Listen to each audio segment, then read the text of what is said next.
एक राजा था। राजा बड़ा ही न्यायप्रिय था। वह हमेशा अपनी प्रजा का ध्यान रखता था। प्रजा भी उसका बहुत आदर करती थी। मंत्रिमंडल और प्रजा हमेशा राजा की प्रशंसा करते थे। एक दिन एक चोर राजा की कैद से भाग निकला। सभी सैनिक चोर को पूरे राज्य में तलाश करते हैं, परंतु चोर नहीं मिलता। जिस दिन से चोर कैद से भागा था, उस दिन से राज्य में चोरियां और लूटपाट बढ़ने लगी। राज्य के सभी निवासी उस चोर से परेशान हो गए थे। सभी लोग राजा की निंदा करते हैं कि राजा चोर को नहीं पकड़ पाया। अगर राजा चोर को पकड़ लेता तो प्रजा इतना परेशान नहीं होती। यह बात राजा तक पहुंची। राजा पूरी कोशिश करता है कि चोर को पकड़ा जाए, परंतु चोर किसी के हाथ नहीं आता। सभी लोग राजा को इस परेशानी का कारण समझते थे।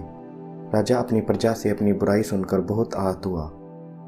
कल जो लोग मेरी प्रशंसा करते थे, आज मेरी बुराई कर रहे हैं। राजा का राजपाट के कार्यों से मन हटने लगा। राजा बहुत चिंतित रहने लगा।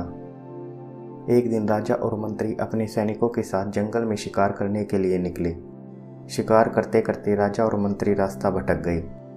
घूमते घूमते थक हार कर राजा और मंत्री को भूख लगने लगी। राजा को पेड़ पर एक फल दिखाई दिया।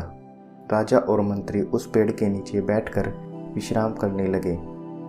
मंत्री ने उस फल को तोड़कर उसके 4 हिस्से किए। धीरे धीरे करके मंत्री एक के बाद एक फल के तीनों हिस्से खा लेता है। तभी राजा मंत्री से कहता है कि पूरा फल तुम ही खा जाओगे, मुझे भी फल का एक हिस्सा दो। मैं बहुत थक चुका हूँ, मुझे भी बहुत भूख लगी है। मंत्री ने बचा हुआ एक हिस्सा राजा को दिया। राजा ने फल खाया।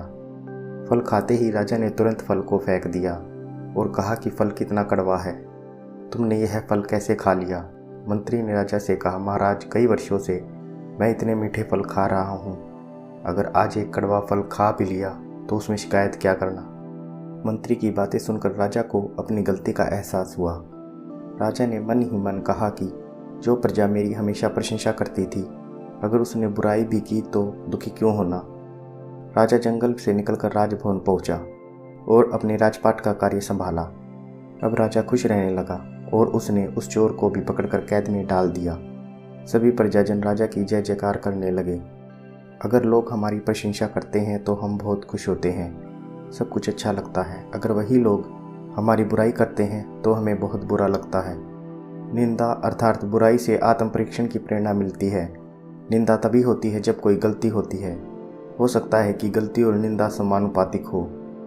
अगर कोई जानबूझकर आपकी बुराई करता है तो हमें निंदा का उत्तर देने की बजाय उसका उपहास उड़ाकर अथवा नकार कर स्वयं की उच्चता सिद्ध करने की कोशिश करनी चाहिए।